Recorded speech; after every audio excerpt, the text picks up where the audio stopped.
나는 너희가 선택했기 때문에 세상이 지금 식대로 존재한다는 사실을 적나라한 용어들로 설명하는 중이다.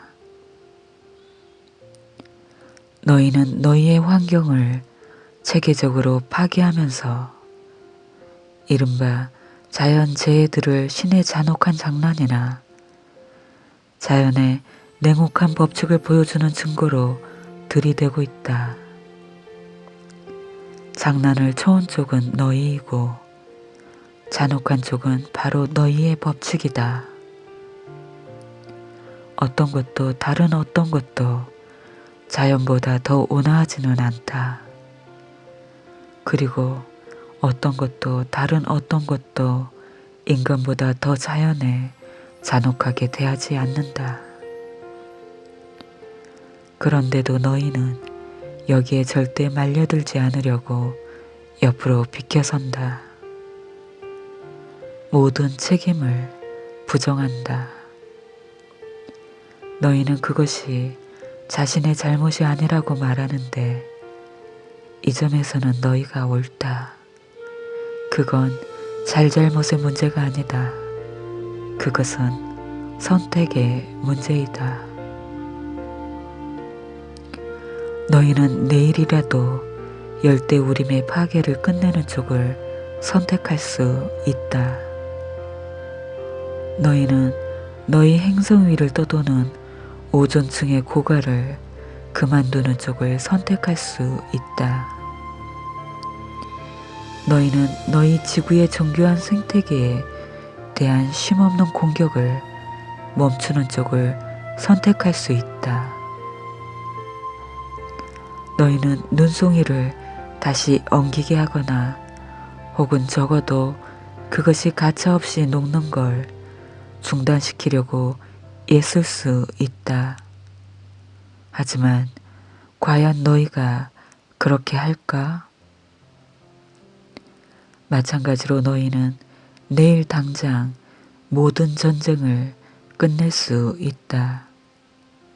쉽고도 간단하게 필요한 것, 지금까지 항상 필요했던 것은 너희 모두가 동의하는 것 뿐이다. 그러나 만일 너희가 서로 죽이는 짓을 끝내는 것처럼 극히 간단한 일에도 함께 합의를 볼 수 없다면 어떻게 하늘에다 대고 종주먹을 치면서 너희의 삶을 질서 잡히게 해달라고 외쳐댈 수 있단 말인가. 너희 스스로 하지 않는 어떤 것도 내가 너희를 위해 하지는 않을 것이다. 이것은 법칙이고 예언이다.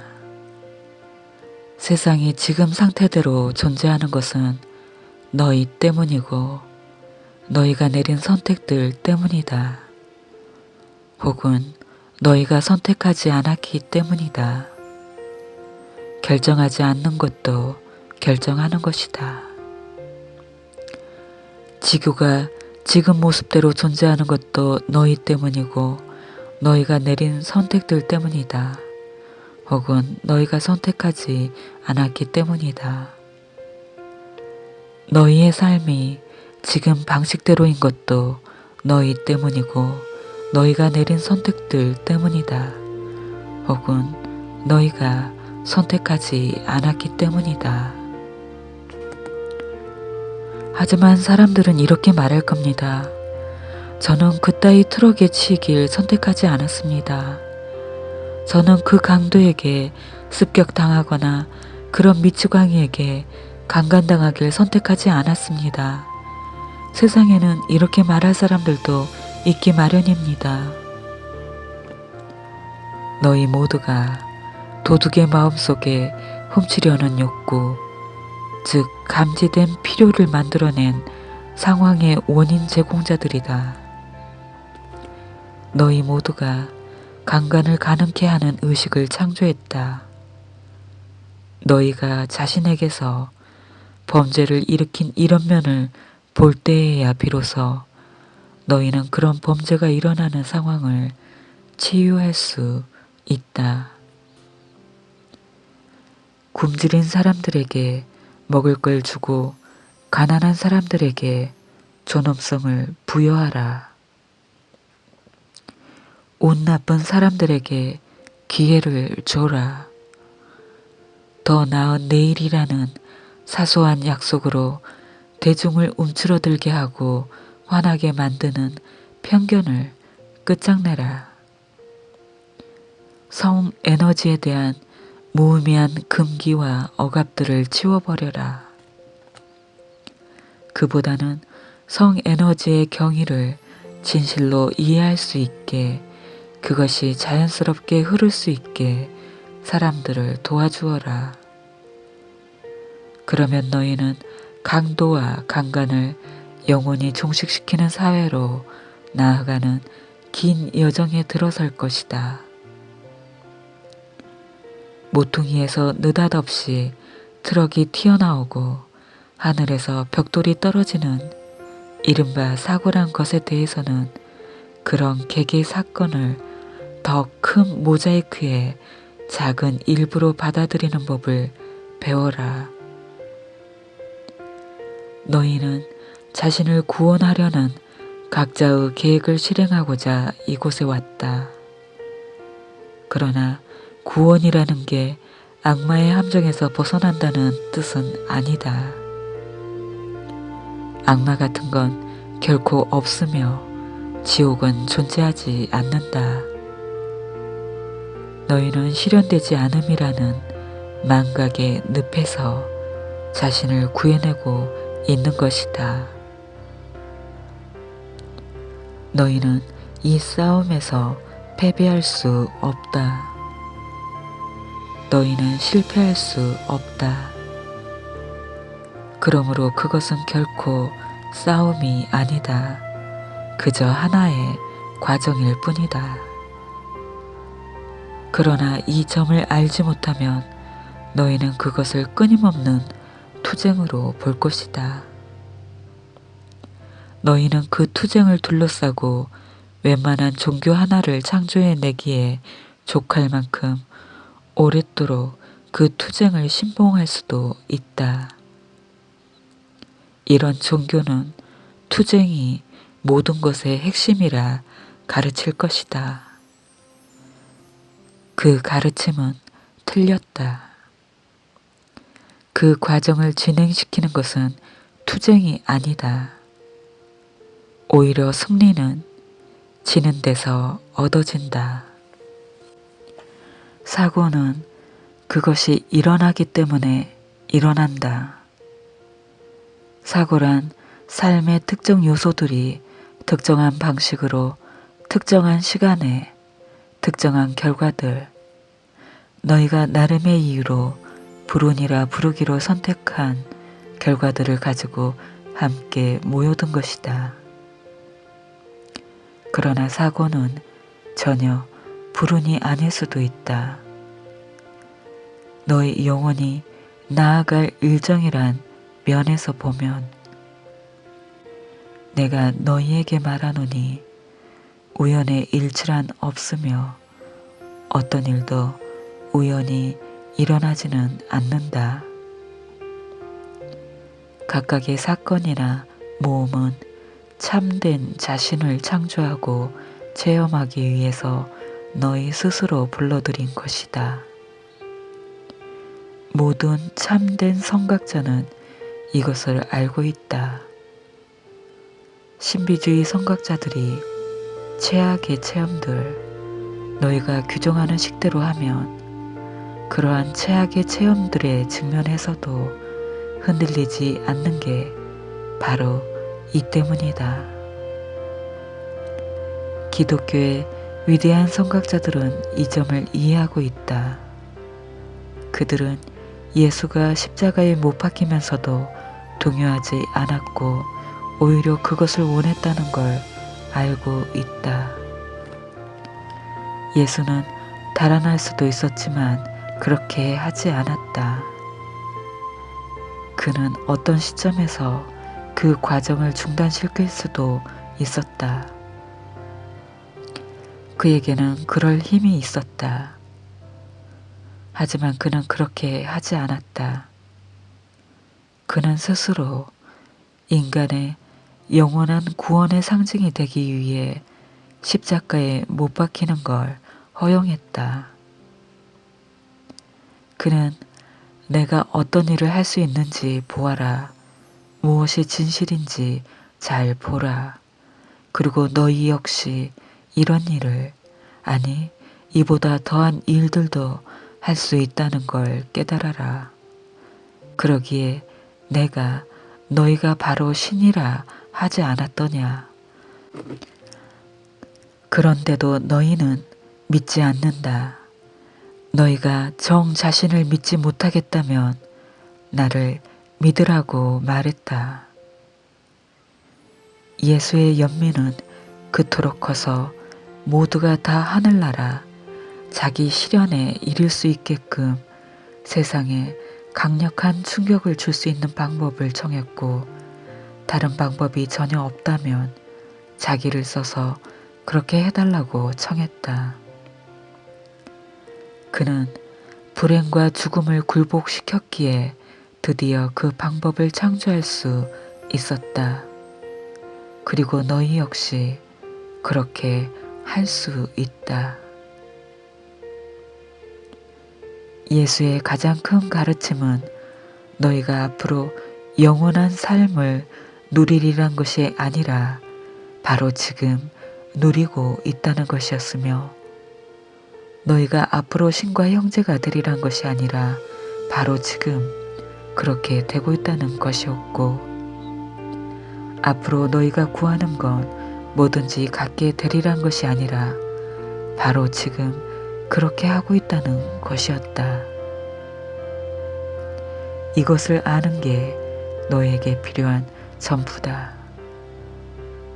왜냐하면 너희 현실의 창조자는 너희이며, 삶은 너희가 그렇게 되리라고 생각하는 꼭 그대로 실현될 수 있기 때문이다. 너희가 생각하는 것이 현실이 된다. 이것이 창조의 첫 단계다. 성부는 생각이다. 너희의 생각은 모든 것을 낳아주는 부모다. 그건 우리가 명심해야 할 법칙의 하나군요. 그렇다. 나는 다른 것들도 말해줬다. 시간이 시작된 이래로 줄곧 그것들 전부를 너희에게 이야기해왔다. 나는 수도 없이 되풀이했으며 수많은 선각자들을 너희에게 보내주었다.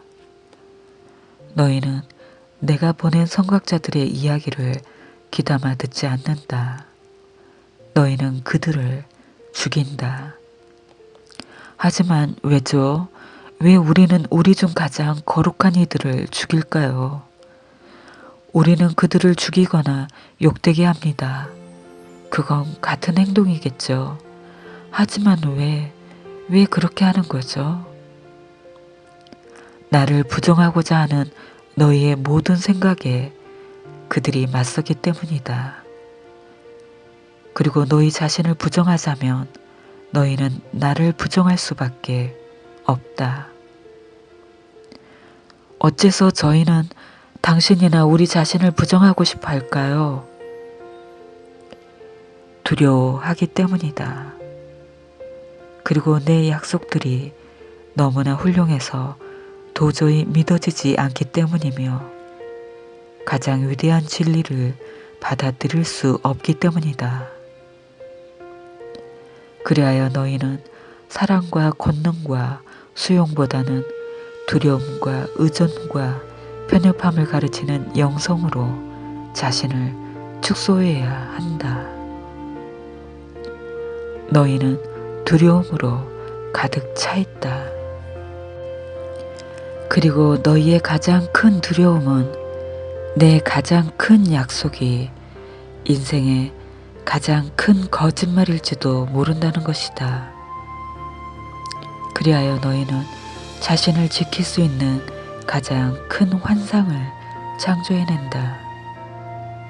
즉 너희는 너희에게 권능을 부여해주고 사랑을 보장해주는 신의 모든 약속은 악마의 거짓된 약속임이 틀림없다고 주장한다. 너희는 이렇게 중얼거린다.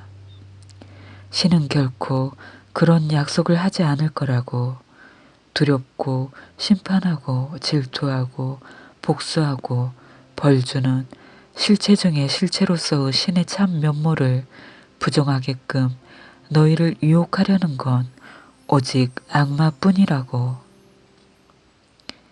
이런 식의 묘사가 악마에 대한 규정으로 더 잘 들어맞긴 하지만 너희는 너희 창조주의 신다운 약속들 혹은 너희 자신의 신다운 속성들을 받아들이지 않는 까닭을 자신에게 납득시키고자 악마의 속성들을 신에게 덮어 씌워왔다. 바로 이런 것이 두려움의 힘이다. 저는 두려움을 떨쳐버리려 애쓰고 있습니다. 더 많은 법칙들에 대해 다시 한번 말씀해 주시겠습니까?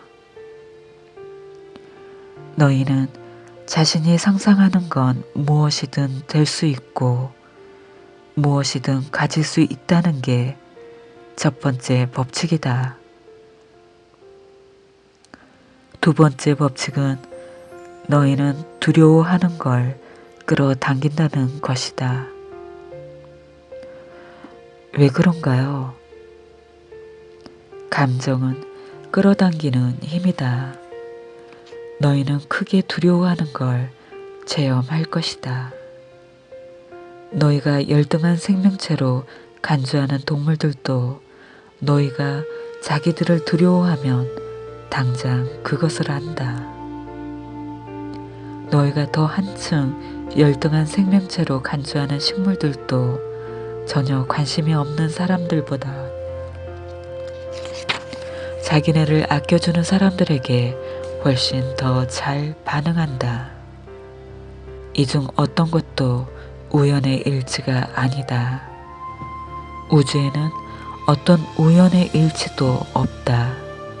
단 하나의 위대한 설계, 경이로운 눈송이만 존재할 뿐이다.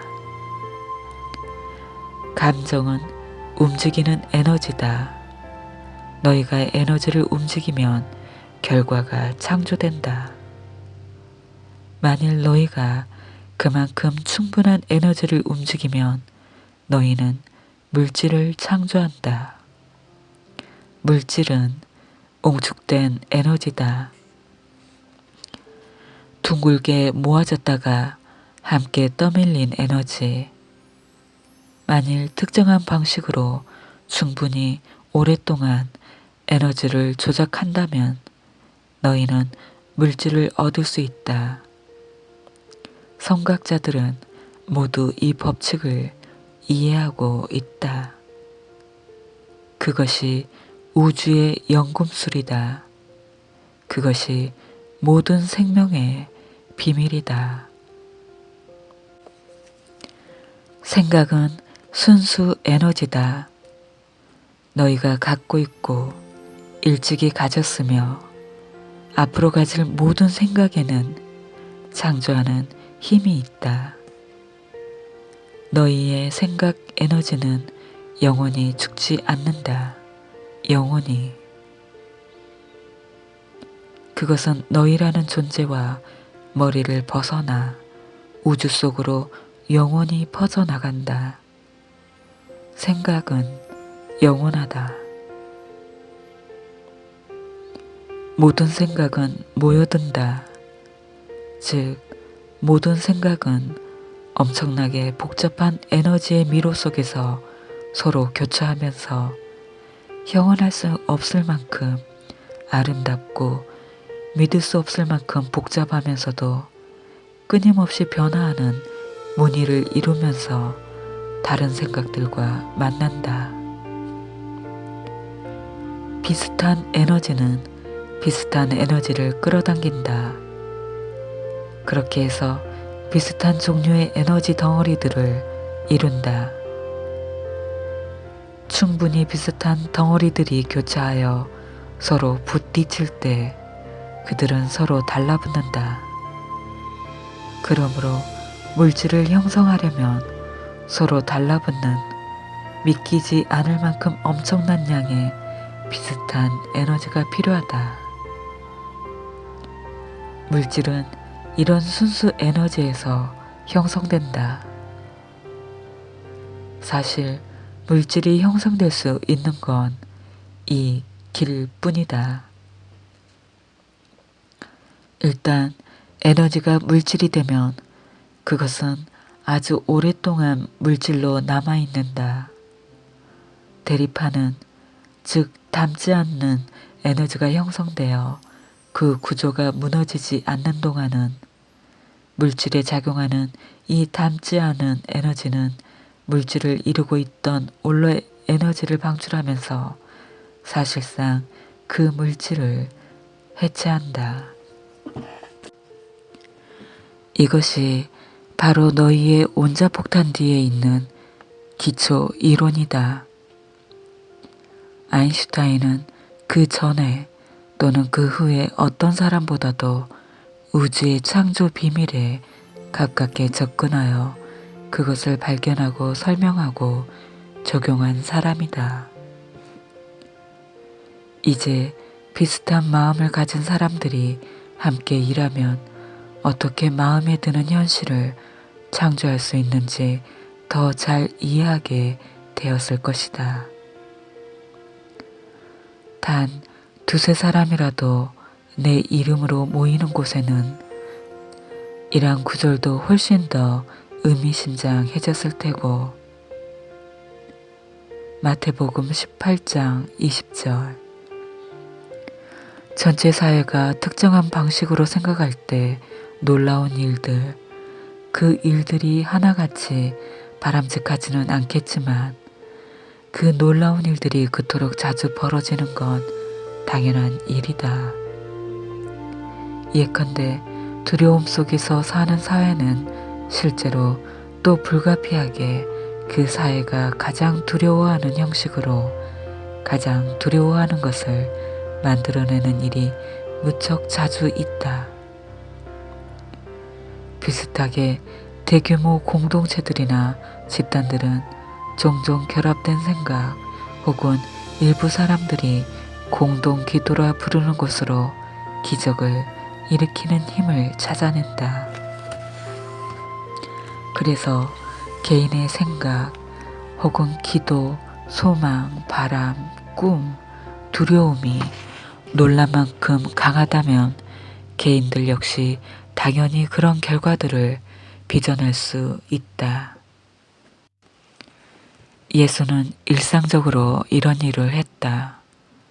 그는 에너지와 물질을 어떻게 다루며 어떻게 재배열하고 어떻게 재분배하며 어떻게 하면 완전히 지배할 수 있는지 이해하고 있었다.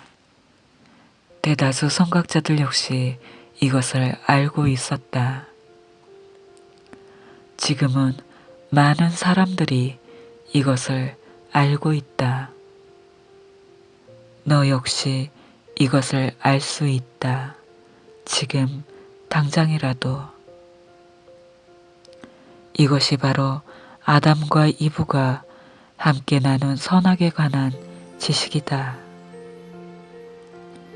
그들이 이것을 이해하기 전까지는 너희가 아는 바대로 삶은 존재하지 않았다.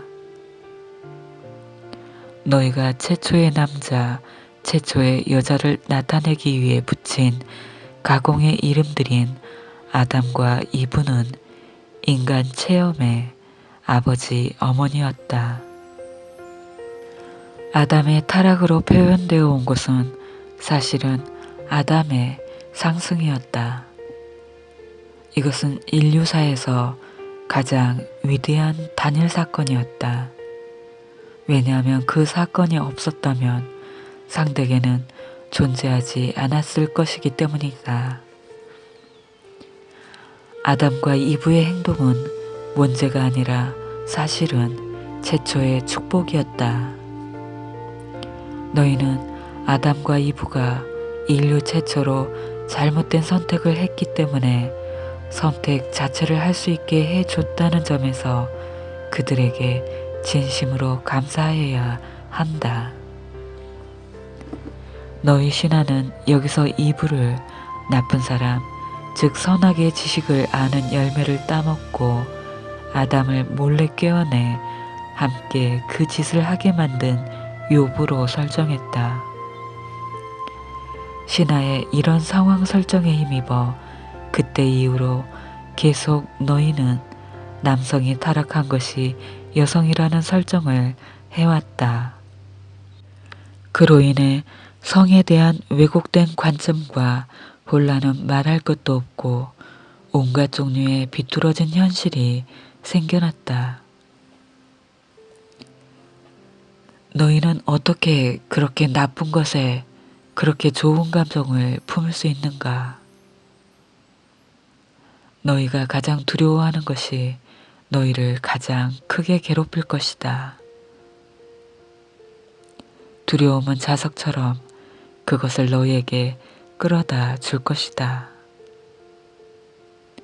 너희가 창조해낸 모든 종교 교리와 전통에서 나온 너희의 성스러운 경전들에는 하나같이 두려워하지 말라는 누구에게나 명백한 충고가 담겨 있다. 너는 이것이 우연이라고 생각하는가? 법칙들은 지극히 간단하다. 하나, 생각에는 창조하는 힘이 있다. 둘, 두려움은 에너지처럼 끌어당긴다. 셋, 존재하는 건 오직 사랑뿐이다. 아니, 그 세 번째 법칙은 좀 이상하군요. 두려움이 에너지처럼 끌어당기는 판에 어떻게 사랑만이 존재할 수 있단 말입니까? 사랑은 궁극의 실체다. 그것만이 유일하고 그것만이 전부다. 사랑의 감정은 너희가 신을 체험하는 것이다. 지고한 진리 중에 지금 존재하고 일찍이 존재했으며 앞으로도 영원히 존재할 것은 사랑뿐이다. 너희가 절대계로 들어갈 때 너희는 사랑 속으로 들어가는 것이다. 내가 상대계를 창조한 것은 나 자신을 체험하기 위해서였다. 이 점에 대해서는 이미 너에게 설명했다. 그렇다고 이것이 상대계를 진짜로 만들어주지는 않는다. 상대계는 너희와 내가 우리 자신을 체험으로 알기 위해서 지어냈고 지금도 지어내고 있는 창조된 현실이다. 그럼에도 그 창조물은 흡사 진짜처럼 보인다. 그것을 창조한 목적 자체가 정말 진짜처럼 만들어서 우리가 그것을 실제 존재하는 것으로 받아들이도록 하는 데 있었기 때문이다. 이런 식으로 신은 자신이 아닌 다른 어떤 것을 창조해왔다. 엄밀한 의미에서 볼 때 사실 이것은 불가능하다. 왜냐하면 신인 나는 존재하는 전체이기에 다른 어떤 것, 즉 상대계를 창조하면서 나는 단순히 너희가 신이라는 얘기를 듣는 게 아니라 너희 스스로 신이 되는 쪽을 선택할 수 있는 환경을 만들어냈다. 이 속에서만 너희는 신성을 그냥 개념이 아닌 창조 행동으로서 체험할 수 있으며 이 속에서만 햇빛 속의 작은 촛불, 그 가장 작은 영혼 역시 자신을 빛으로서 인식할 수 있다. 두려움은 사랑의 다른 한 끝이다. 그것은 가장 기본되는 극이다. 상대기를 창조하면서 나는 가장 먼저 나 자신의 대리모를 창조했다. 지금 너희가 사는 물질 차원의 그 영역에서 존재가 자리 잡을 수 있는 장소는 오직 두 곳뿐이다. 즉, 두려움과 사랑. 두려움에 뿌리박은 생각들은 현실에서 한 종류의 드러냄을 만들어내고, 사랑에 뿌리박은 생각들은 또 다른 종류의 드러냄을 만들어낸다. 이 행성위를 걸었던 선각자들은 상대계의 비밀을 발견한 사람들이어서 그것의 실체성을 인정하지 않았다. 요컨대 선각자들은 어떤 경우에도, 어떤 순간에도, 어떤 환경에서도 오직 사랑만을 선택한 사람들이다. 죽임을 당할 때조차 그들은 그 살인자들을 사랑했다. 박해를 받을 때조차 그들은 그 압제자들을 사랑했다. 너는 이것을 흉내내는 건 고사하고 이해하기조차 대단히 힘들 것이다. 그럼에도 불구하고 이것이 바로 지금껏 모든 선각자들이 해온 일이다. 그들의 철학이 무엇이며 그들의 전통이 어떤 것이고 그들의 종교가 무엇인지는 중요하지 않다. 중요한 것은 모든 선각자가 지금껏 해온 일이 이것이라는 데 있다. 나는 이런 예와 교훈들을 너희에게 아주 선명하게 펼쳐보여 주었다. 제3, 제4 되풀이해서 보여주었다. 모든 시대에 걸쳐 모든 곳에서 너희의 전 생애에 걸쳐 모든 순간에 우주는 온갖 장치를 다 써서 너희 앞에 이 진리를 펼쳐 놓았다. 노래와 이야기에서, 시와 춤에서, 말과 동작에서, 너희가 활동사진이라 부르는 움직이는 영상에서, 그리고 너희가 책이라 부르는 말의 모음집에서,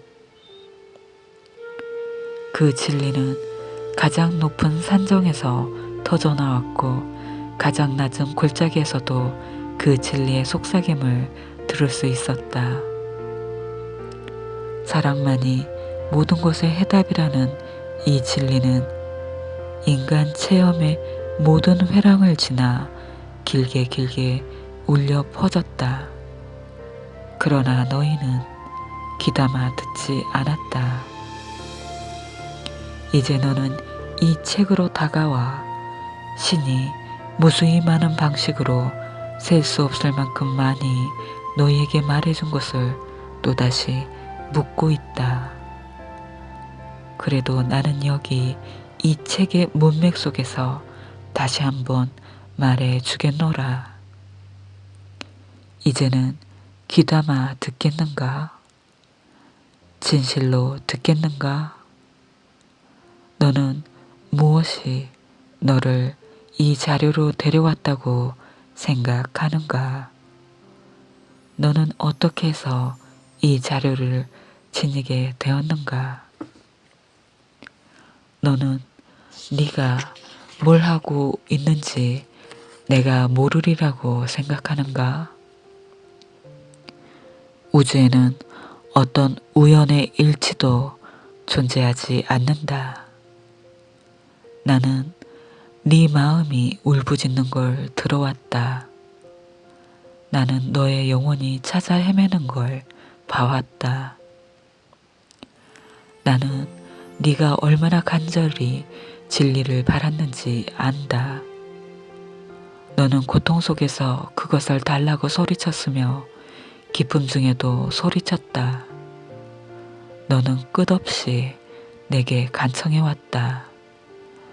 나를 보여주고 나를 설명해주고 나를 드러내 달라고. 지금 여기서 나는 그렇게 하고 있다. 네가 결코 오해할 수 없는 지극히 평이한 용어들로, 너가 결코 혼동할 수 없이 지극히 단순한 언어로, 네가 결코 장황함 속에서 헤맬 리 없는 지극히 평범한 어휘들로. 그러니 이제 앞으로 나아가라. 내게 뭐든지 다 물어보라. 무엇이든 다 내 힘껏 대답해 주리라. 나는 이 일을 위해 온 우주를 동원할 것이다. 그러니 정신을 바짝 차려라. 이 책이 내 유일한 도구는 아니다. 네가 어떤 질문을 던지기만 하고 대답을 듣지 못할 수도 있다. 하지만 눈을 열고 귀를 기울여라.